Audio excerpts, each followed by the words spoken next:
Welcome to the Daily Dish with New York Times bestselling author Leanne Ely. Putting vibrancy back into your everyday life and feeding your heart, mind, body, and soul.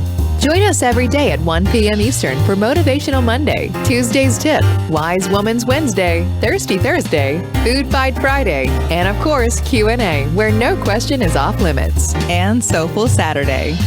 Here is your host, Leanne Ely, and the Daily Dish.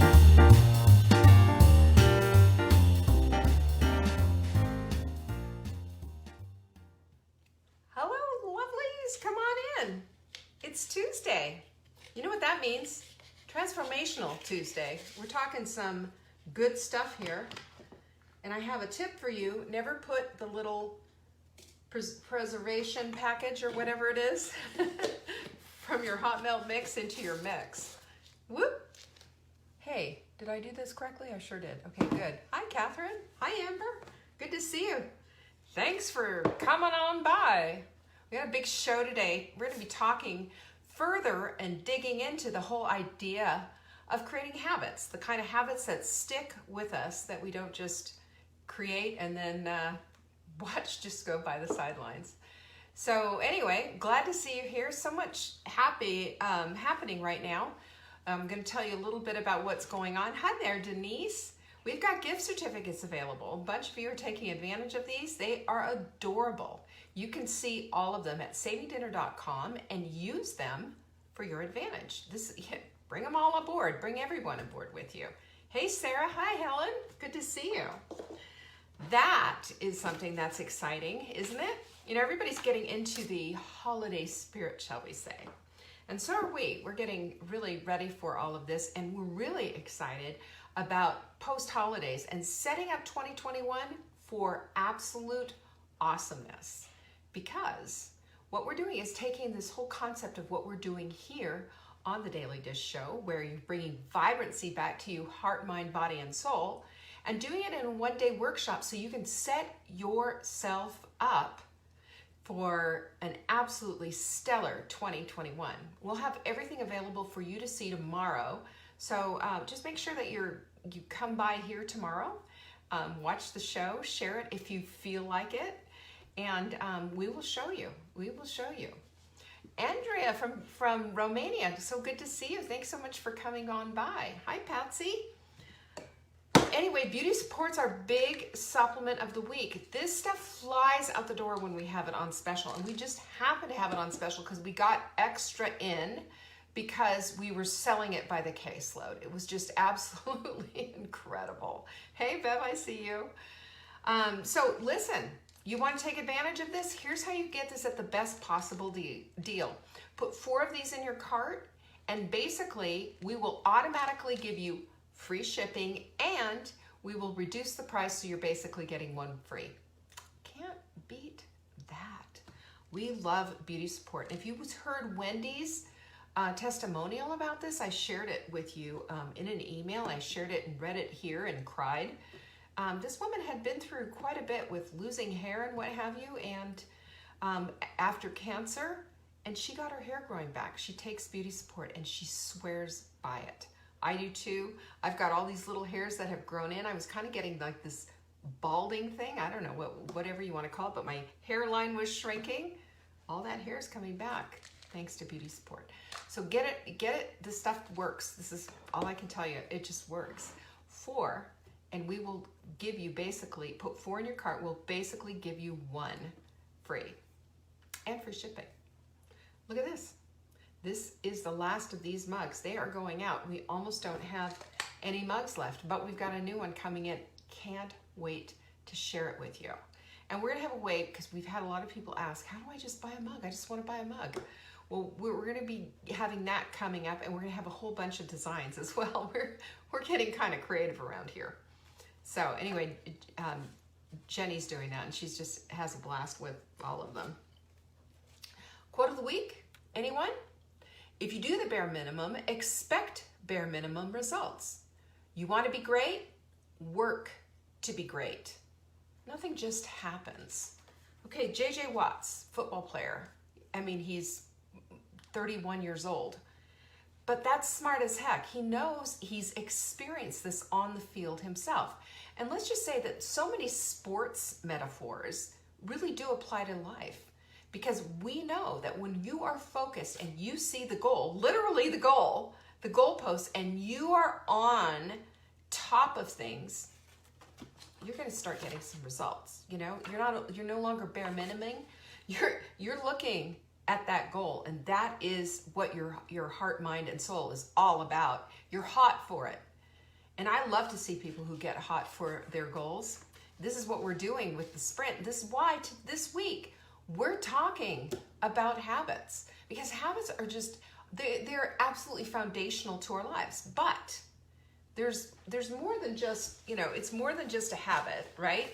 It's more than just a habit. It's all about what that habit does. That's why I want to talk about this, because I want you to see how structurally they add to your life. They're not in they're not in their own little department. They are the structural foundation for your entire life. So let's talk about that. Yesterday we talked about what habit formation looked like, and today we're going to talk about how habit formation either impedes your life or it enhances your life. This is going to be really exciting stuff. Can't believe I'm really excited for that. So I told you about your gift certificate. Go to savingdinner.com/gift, and you can see all the little designs we have. You can choose whatever denomination you want and give the gift of Saving Dinner. You could either give them menu plans for a year if you want to. You could order one of those, or you can even get them some supplements. Maybe you don't know what they need. We can help with that. So that's one of the things. Also, if you like these shows and you share them, we say thank you to that. If you also want the show notes that go along with every session that we have, you will find it in our Daily Dish newsletter that goes out every single day. If you go to savingdinner.com and sign up for the newsletter, you'll get the notes as well. You get them the day after. It's pretty fun. We're in the middle of the sprint. Well, I shouldn't say we're in the second day of the sprint. It's not too late. Go to savingdinner.com/sprint if you want to sign up and be a part of this fun posse. We have so many great people, so many great, this community is just really spectacular. It's really extraordinary. It stands head and shoulders above the rest. There's Jema. Hi, Jema. Good to see you. And Jennifer, good to see you. And I'm sure I missed a bunch of you, but you're always welcome here in my circle. I love it that you're here. And you can see that there's a big mess going on in my whole office. We are in the middle of packing. We are moving, hopefully on the 26th, but it might not be till the 29th, but we're just chomping at the bit and getting ready. And I'm going to ask for some prayer. We got people coming tomorrow to come look at this house. We want them to want this house. If they want this house, that helps us to get out of the lease. Last thing in the world we need to be doing is paying a mortgage payment and a lease payment. So prayers for that. I appreciate it. Thank you so much.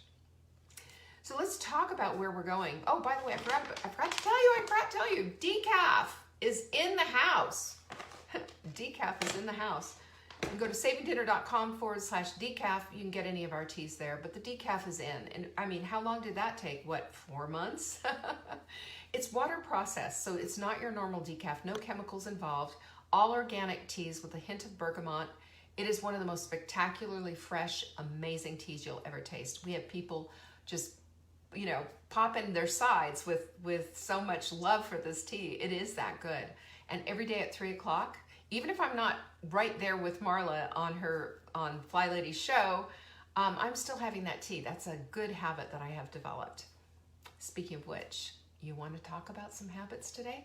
I got some stuff that I think is going to stir the pot a little bit for you. I'm hoping. That's my whole goal today, is to stir the pot and get you thinking about habits in a slightly different way than maybe you ever have before. Because we have a tendency to vilify habits a little bit, don't we? Seriously, we do. We look at them as just like, oh, do I really want to do that? I get that. I totally get that. But I'm going to talk to you a little bit now about putting a little bit of a reframe on it so that you can see them as the gifts that they are, because they really are. You ready for this? Let's get down to business, because today is Transformational Tip Tuesday, isn't it? So, And by the way, tomorrow I want you here so that you can go get yourself signed up for our Saturday, January 2nd workshop. It's an all-day workshop. And I am telling you, this is going to ring your bells. This is going to ring your bells. I am so thrilled about this. I can't wait. But so set that, make sure that you save the date for that, and then I'll give you all the details on it tomorrow, how it's all going to work. I'll give you a link so you can get yourself signed up. We're going to knock it out of the park. I'm telling you. We're really excited as a team. We've been really excited. This is a collaborative effort, and all kinds of stuff has gone into it. Can't wait to share the deets with you. All right. So today we're getting beyond the fear of the unknown so that we can make new habits that support the new identity that we're trying to create. This new identity that we're trying to create, we've talked about this before, how we just, we struggle and we push against trying to form this new habit, like water drinking, for example. Well, one of the things that we have, one of the little tricks that we can pull out of our sleeves is to tell ourselves, I am thirsty. And I am thirsty is going to get your body saying, hey, ding, ding, ding, maybe I am thirsty. Okay, yeah, I'm thirsty. And guess what? Suddenly, all of a sudden, you're drinking your water. You've set your alarms. You've set up your hydration station. And drinking water on the regular has become a new embraced and loved habit. Your body's thanking you. It wasn't as difficult as you thought, but you were able to do it. You had steps that you needed to take. And remember something, that our minds, every time we say something about ourselves, about somebody else, we're always looking for the truth of the matter, right? We're always looking for evidence to support our truth. And it used to always bother me when people said, well, this is your truth or this truth or whatever. Isn't there just one truth? Well, apparently not, because if this were the case, we'd all be going to one single church. We'd all be, voting one particular way and all wearing the same color, because our truth would be that pink is the most beautiful color in the world. And it's just not. We're all different, and we're just like this big buffet of tastes and perspectives and ideas and things that we like, things that we don't like.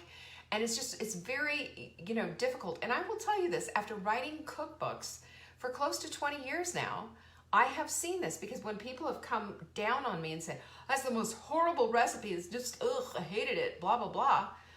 I always come back with, well, that's just your taste. I can give you 100 people who love this recipe, and I'll give you the testimonials so you can read about that. We all have different perspectives, don't we?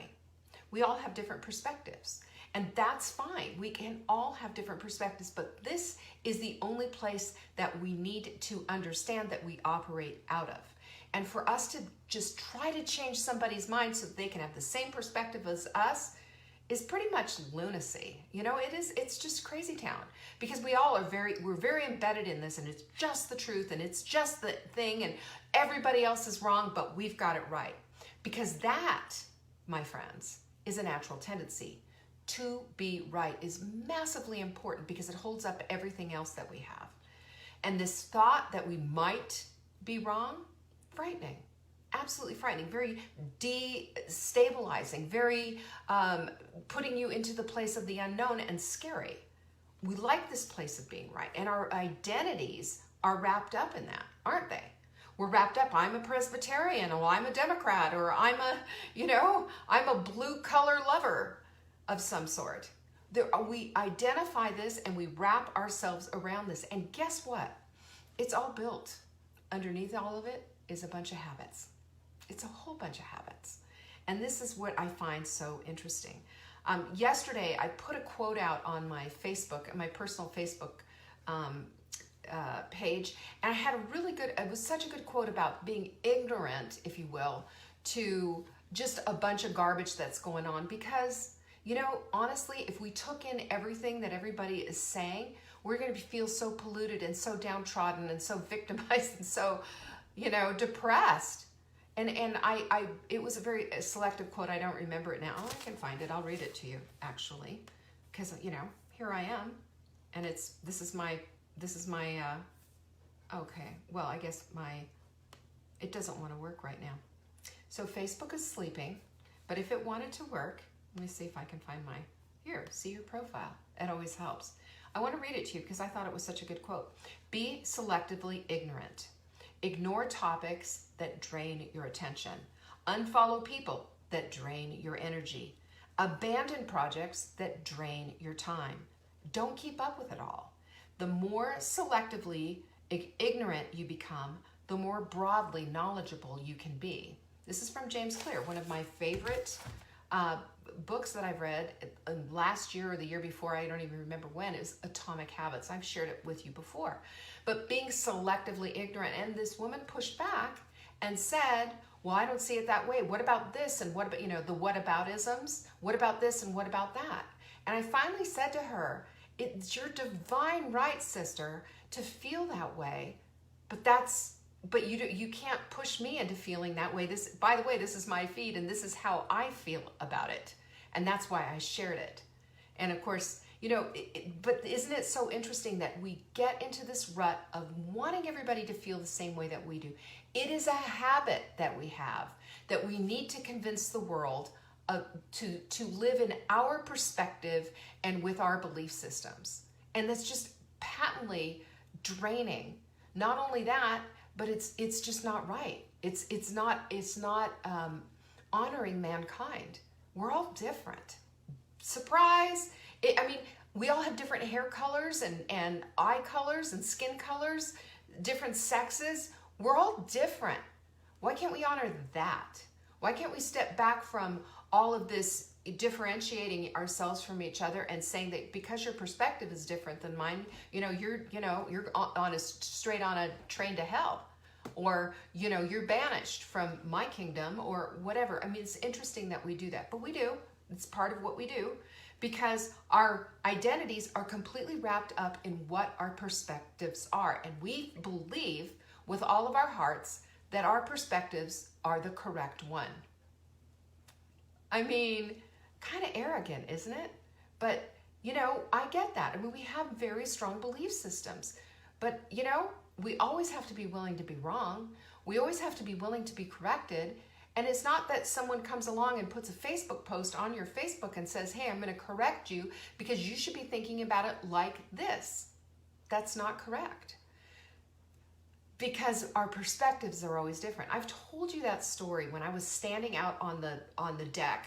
We have pileated woodpeckers around here. And by the way, rare woodpecker, they're the big 17-inch tall woody woodpeckers. And they're around and they come flying, and when it's nesting season and stuff, and you can hear them, and they sound, Marla calls them jungle birds. They sound like a jungle bird when they're out there, and then they're pecking, and it's just very, especially when you're living on top of a mountain, it's just very loud.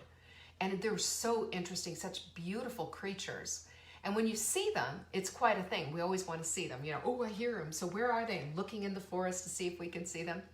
So we're out on the deck, Mark and I said, it's right there. It's at 12 o'clock. You can see it right there. I can't see it. Oh, come on, Mark. Why can't you see it? Then I went, you know what? I'll show you why. Because he's not standing where I am. He's not having the same perspective that I am. So I moved him to where I was and pushed him down a few inches because he's 6'2" and I'm 5'8". Pushed him down a few inches and said, 12 o'clock. Do you see it? Yes, I see it now. Was I thinking he was lying or something? Was I think he couldn't see or whatever? For a minute it was, but then it dawned on me. He doesn't have the same perspective that I do. And that is the thing that we need to be looking at, because perspective is how we build our habits. Perspective is the framework. So, because our habits match our identities, we have to be looking at these things, right? Our identities, it's like matching your shoes and your purse. That's how this whole thing works. When we match these things up, when our habits are matching our identities, we're saying, I'm an athlete and you're doing athletic things, kaboom, there you go. Don't you love it? Isn't that great? Isn't that what you want? Exactly.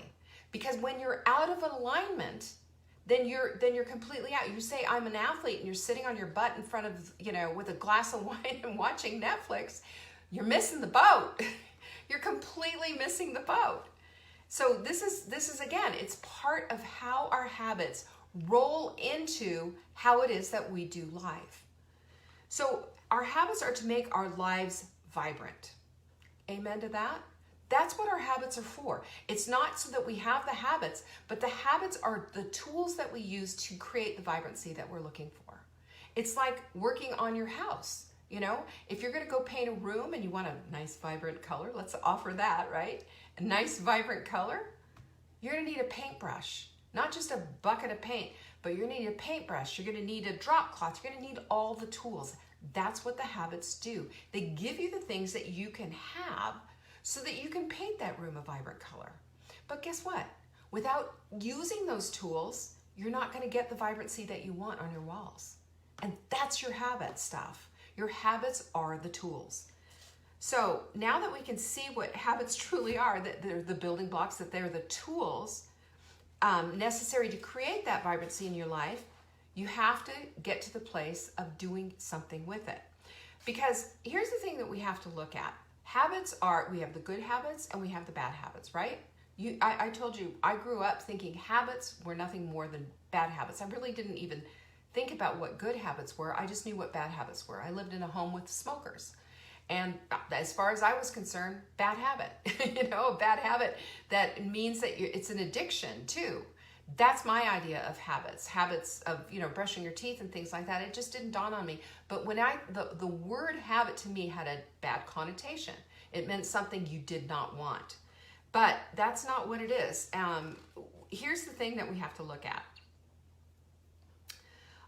The habit of complaining, for example, is a bad habit, and we got to look at that one too, because if we can throw that bad habit out, we can supplant that with the good habits of seeing things from the different perspective. Again, back to that perspective, because that's everything. Your perspective is everything. It's going to be the complete GPS for your life. So here's the thing that we have to look at, right? And I've said this before, habits, the complaining habit, not only does it repel everybody around you, but it makes you kind of sick to your stomach as well, and it shrinks your brain. I mean, that's the honest to God truth. So how do we add vibrancy back in when we're doing unvibrant things? Well, we stop some of those things. We have to have a new framework, and we go beyond the idea that habits are punishment. Do you see that? For me, a habit was a punishment. A habit was like this smoking thing, having to break a habit, punishment. Or we see it as victimhood. Have you seen that? Oh, I've got to. I need to. Poor woe is me with my big heavy burden on my back. That is one of the things. So we need to create habits that are going to support our vibrancy, because those are the tools in our toolbox. How do we do that? How do we do that? How do we have a perspective that sees the pileated woodpecker? How do we do that? How do we do that? We got to adjust things. So number one is realize that it's not that you have to, it's that you get to. And I said this a long time ago. As a matter of fact, if Kathy's here, she's one of my first, when we moved back to, or when we were in Colorado, was one of my clients that I was coaching at the time. And she said it changed everything. It changed how she saw her diet plan. We've had people before, and I've had a lot of people that I have coached with that have had diabetes, high blood pressure, heart issues, and what have you, and changing the diet is like absolutely foundational. And when the client finally gets it, and it snaps in that it is a privilege to be able to change your food so that you can change the vibrancy in your life, that habit then becomes absolute foundational. Do you see that? That's how it is with anything, though. When we decide that we are no longer going to complain, and instead we get to look for and focus on the good stuff, the solution, and what it is that we need to do so that we can get beyond whatever it is that we're complaining, we start to flip switches, gals, don't we? We not only do we flip switches, but we flip our thinking, and we absolutely start to enjoy our lives again. We are no longer this victim and just always helpless and always in despair and always have just all this garbage to complain about, because our habit has changed to going and looking for the solution instead of looking at the problem and just whining about it. It just, It fills up your whole tank. Completely changes the way you think about things. It's like taking a 50-pound backpack off your back and just feeling so much lighter and so much better about your life. Number 2, the way you frame it is the way you feel it. Have you noticed that? The way you frame it is the way you feel it. So if you're looking at it and saying, this is a privilege, you're going to feel like this is a privilege to make this bone broth. This is a privilege to be in this group with these women and really be enjoying that we're actually losing weight, feeling better about our lives. It is a privilege to be in this group. Think about it. When you look at it the way you need to be looking at it, you can start feeling it in a whole different way. Food addiction is a really good example of this whole thing. When we look at food addiction and think of ourselves as just being a victim to food, that this food is basically lording it over us, that we're hooked on sugar, hooked on booze, hooked on chocolate, hooked on carbs, whatever it is, and we have that notion that that's the thing that has the power, then we've got to reframe it, because that habit, that negative habit of going back and back and back and back and into this whole thing is what's going to keep the cigarette between your fingers and on your lips. It's going to keep you drinking. It's going to keep you using illicit drugs even. It's going to keep you eating at midnight in front of the refrigerator. These are the things that hold us back. But when you decide, instead of demonizing yourself, you demonize it instead. Do you see the difference? This is a huge thing. And this habit of demonizing that instead of demonizing yourself is what's going to take you out of the victimhood mentality. It's going to take you out of the negativity. It's going to put you into the positivity and into the place of probability. Like, what can I do? What can I do with this? I'm going to solve this instead of I'm going to just lay in it and roll around in it and feel crappy about myself because I'm so bad. I can't tell you, every time I hear somebody say, well, I was really bad yesterday and I ate fill in the blank, I hate that beyond everything. No, you're not bad. You're not bad. You slipped up and you made a poor decision. Okay? You are not bad. Let's stop demonizing ourselves. Let's stop calling ourselves things that we are not. That's not your identity. That's a slip up. And our identities as well reflect our habits, but their identities are not our habits. Do you get the difference?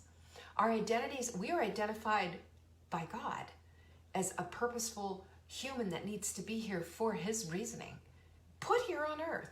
The whole miracle of the whole even being here is something we need to embrace, because that's how we find our purpose. As we start asking and saying, hey, I'm here for my purpose. Your purpose is to help others, by the way, but your purpose also will unfold in front of you as you start looking for evidence to support the fact that you're here to help others. It just shows up. It parks itself in your driveway. That's what it does. Because this is important stuff. Who you are isn't your habits. You're identified by them, but it isn't who you are. You are a soul, remember this, in a bodysuit, okay? Put here by God, on purpose, at this time, for his reasoning. Look for that and look for the evidence to support that. That was a little side dish there for you, but I had to say it, you know? This is important stuff. Number 3 is, when you change your story, you change your outcome. Have you noticed that? That's what habits can do. You're not helpless, you're powerful. You're not pathetic, you're powerful. You know, when I've told you the story a couple of dozen times. It's never going to get old, so I'm going to tell it again. And this was me with the M&Ms. I mean, I was completely addicted. I kept saying, I'm going to stop eating this sugar, stop it. And then there I was at the grocery store alone, grabbing the big bag of M&Ms and eating them by the handful, crying my eyes out as I went home, you know, in the car by myself with the M&Ms in the passenger seat. So much, I couldn't even taste them anymore. Eating so many at one time, I couldn't even taste them. The little sharp edges would just cut up the roof of my mouth, and my tongue would get numb. But I'd keep eating them and I'd keep crying because I was addicted to sugar and I really hated my life. It was awful and I felt really out of control. One day, I had this epiphany that I had given all of my power to a bag of M&Ms sitting on the passenger side of my car. I gave my power away. And when I realized that I gave my power to a bag of candy, instead of taking back the power that belonged to my life so that I could change things, so that I could have what I wanted, so that I could be a better parent, so I could be a better woman in this world, that's when the lights went off. But I had to change the story. I had to change the story. I am no longer giving my power up to a bag of candy. That's ridiculous. But that's where we go because we think we're powerless. We are not. We're only as powerful as we give ourselves credit for being. Underline that. You're as powerful as you give yourself credit for being. And you're as powerful as you want to be as soon as you give up being pathetic, as soon as you give up being a victim, as soon as you stop giving your power away. These are habits. These are habits that we have that undermine all the good habits that we're trying to create. So if we can reframe it, we can rename it and change the story. That's it. We can change the story. So you're not helpless. Yes, you can say no. You have decided to take control of your life, so therefore you can. And you have, at any point, you can take back control and start giving it away. Stop giving it away to the things that you thought were holding on to the power in your life. They're not. You just haven't recognized yet that you've given it away to them. So developing your new habits, it's simple. You're going to use the building blocks that you want in order to get what it is. You're going to use the building blocks of good habit to get past giving away your power. Flipping things as necessary, talking to yourself as necessary, journaling your heart out as necessary. Because here's the thing, to get past this bad habit of putting ourselves down all the time and being the victim and being powerless, we have to allow for the newness. We have to allow for the newness. We have to allow for the possibilities and the solutions. We can't do that when we're stuck in the habit of whining and being powerless and victims. We can't do that. There's a lot of choice there. But there's a whole heck of a lot of choice when you decide to take your power back. That's the money maker right there. You know, that's the money maker.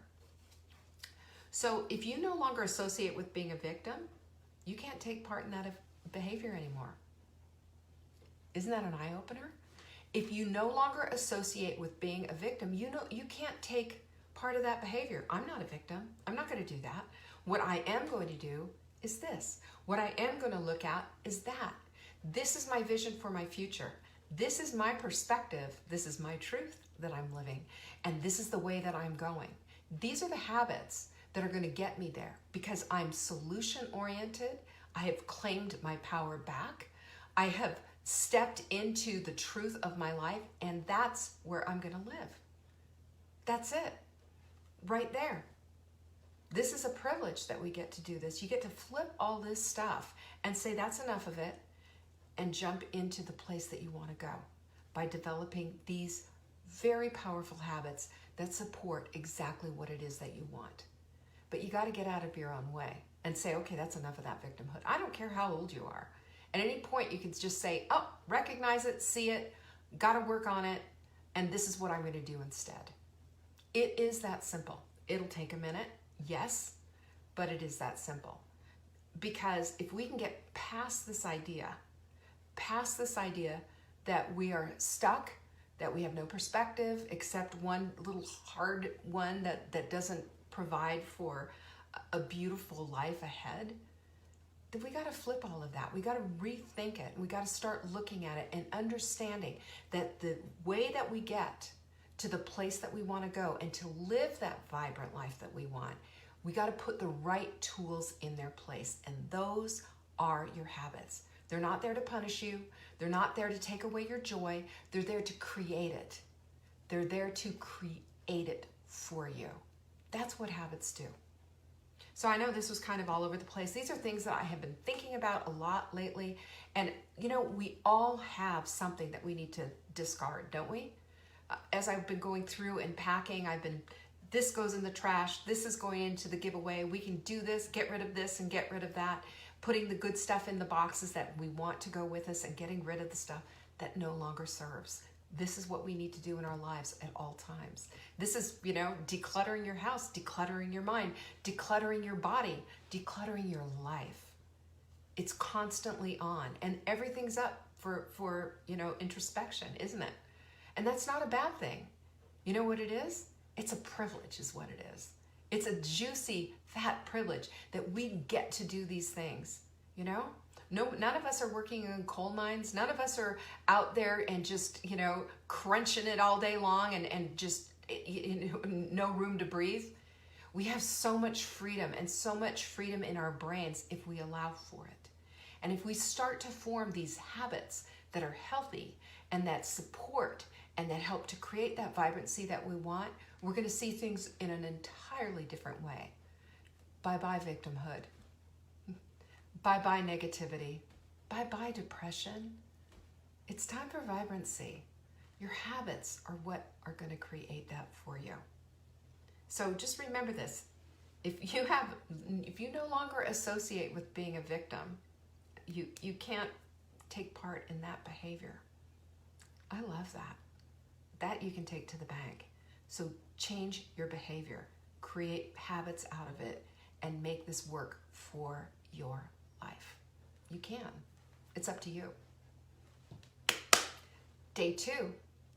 How are you doing on the sprint? You slaying it?